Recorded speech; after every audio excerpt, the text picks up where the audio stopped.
Well, welcome back to the Real Estate 401k show. It's like I'm looking down at my notes and nothing on my notes has that. Yeah, like we need to put a teleprompter up there and just I say, would love a be teleprompter. like Maverick, don't think, just do. I'm more thinking about Ron Burgundy. But anyways, welcome to the Real Estate 401k show. I'm your host, Mike Weinstein.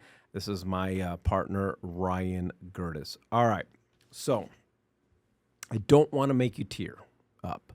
And I don't want to make you cry. I cry easy. I'm a very sensitive man. Yeah, you are. Yeah.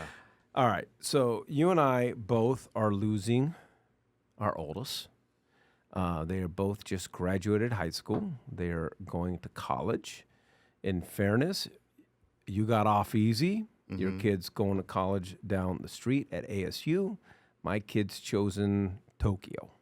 Yes, I did say Tokyo in Japan. Yeah, it's not some weird town in Nebraska. It's over the pond. I think I would prefer Tokyo over visiting him in Nebraska. But that means that you and I are left with one child at home. Mm-hmm. They will eventually graduate, leave the nest.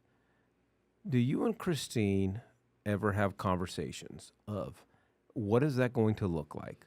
What are we going to even frickin' say to one another? How do we adjust to? And I know we got so many podcast listeners that are empty nesters, and you've experienced it. We haven't. Yeah. And I'm just worried about what that looks like with my wife. Oh, man. Christine and I have never run out of things to talk about, but I did buy a whiskey still. So... I don't even. I know that I'm gonna. Okay, of all the things that I thought that this question was going to direct us in, Yeah, that was not one of them. well, but you knew that I bought a whiskey did, still I because did, I I was did, concerned I did. about like what the empty nest looks and feels like, and so I'm like, I need another hobby because, man, I am scared stiff. About about my kids not being around. I'm not scared stiff about being alone with my wife. I think we're going to travel a bunch. I think that we're going to do great. I think that when it's just her and I, we're very fluid. Like we can do things and move in and out of things really, really quickly. And that's just something that we've both kind of superimposed upon ourselves, even when we were dating back in college. It was just like, well, okay, we always have go bags. Like, all right, we're going to take off the weekend.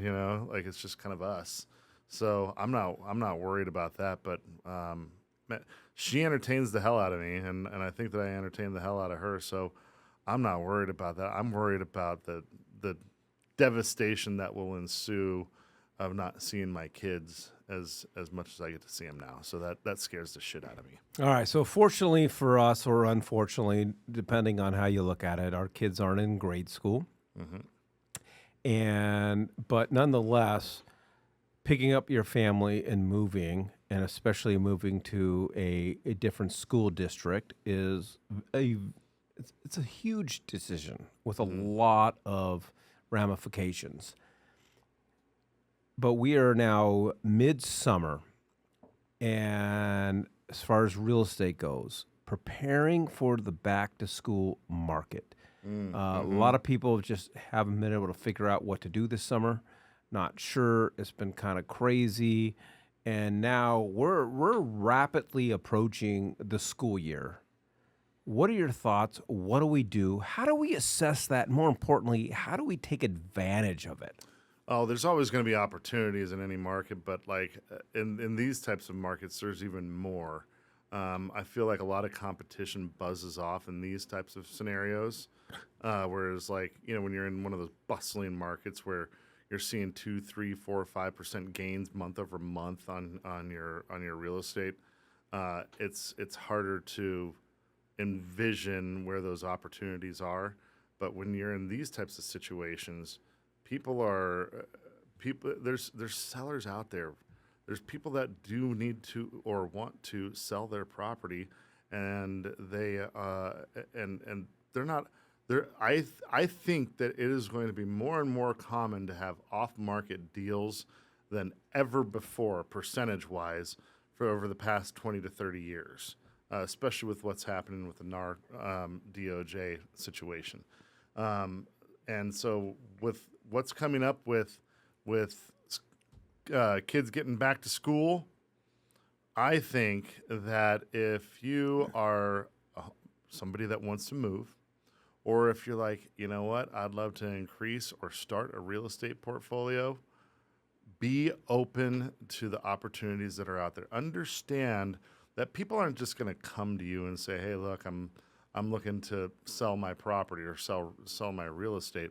They're going to come to you with other hints, other breadcrumbs, okay? Things that happen in people's lives, okay? Mm-hmm. And these life changes are the biggest indicator. So I'm never looking for people that are looking to sell their real estate.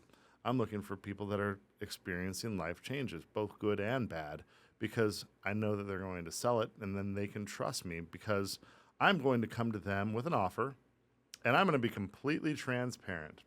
I'm going to let them know what my investment model looks like. And the only way that it works for me to buy your real estate is if it fits this mold. If it does not fit this mold, no harm, no foul. We're all good.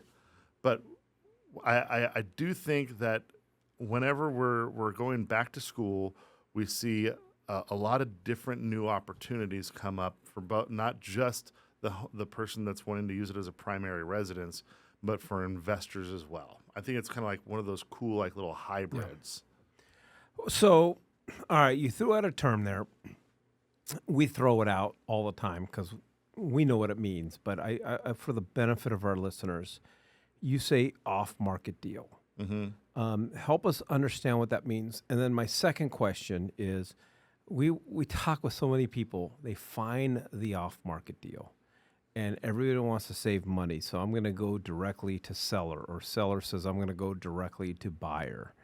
The mistakes of bypassing the real estate professional, especially the real estate wealth manager. Mm-hmm. Yeah.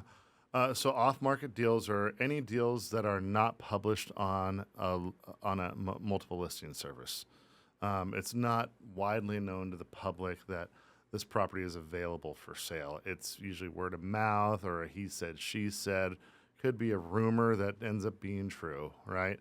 But more often than not, whenever you see a major life change, real estate becomes for sale. So when I say major life change, I mean a death, a birth, a wedding, a divorce, any of those things. You get the idea. And so for the second part of the question, what was the second part of the question? Second part of the question is, so the temptation is I'm a buyer. Mm-hmm. I find an off-market deal. My neighbor, my family member, whatever, is going to sell me this property. Or I'm a seller, and I don't want to go through the route of hiring a real estate professional, putting on the MLS, Okay. and I got a buyer willing to offer me this. And you know what? I'm just going to do it alone, bypassing one, either the traditional real estate agent, or two, our team, the real estate wealth manager. Mm-hmm. Yeah, well, if you know what you're doing and you have your model and you can do it, then good on you. But there's an 85% chance you don't know what the hell you're talking about. Facts. Just give yourself a real appraisal. Look in the mirror and say, are you doing this because you think that it's going to save you money? Or are you doing this because of pride? Or are you doing this because you truly can get along without representation, right? And so if the answer is you truly can get along because you have the knowledge, you have the experience, you have the know-how, then by all means do it. No one's going to frown on you for doing that. But if you're doing it for any of those reasons that involve any of the 7 deadly sins, then why the hell would you put $1 million risk involved over what? 20 grand or something like that? I think it's the mindset of the individual. There are those of us that always want to save a buck. and there's always an avenue to save a buck. They jump over dollars to pick up pennies. Pennies. And then there are those that go, hey, listen, it's not about saving a buck. This is about building wealth. Right. This is about building everlasting wealth in a real estate portfolio. And to do it right and to build true wealth, there is a dollar amount attached to it. And if there is a dollar amount attached to it, who is making those dollars? Who are you attaching yourself to? I could always save a buck doing whatever and hiring a cheap person to fix this at my house or whatever the case is. There's always a value to making sure this shit gets done right and gets done the best possible way. And it's worth an expense to me. All right, dude. I love you, and you're smart. But you're not smart because you have an IQ of 180. Facts. Okay?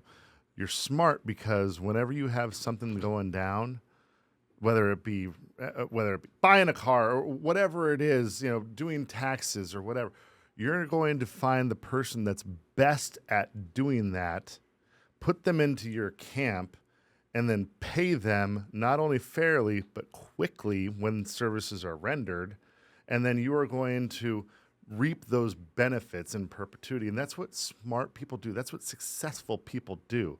Do you think that Jeff Bezos just goes out there and does everything all by himself? He's like, you know what? I don't need an accountant.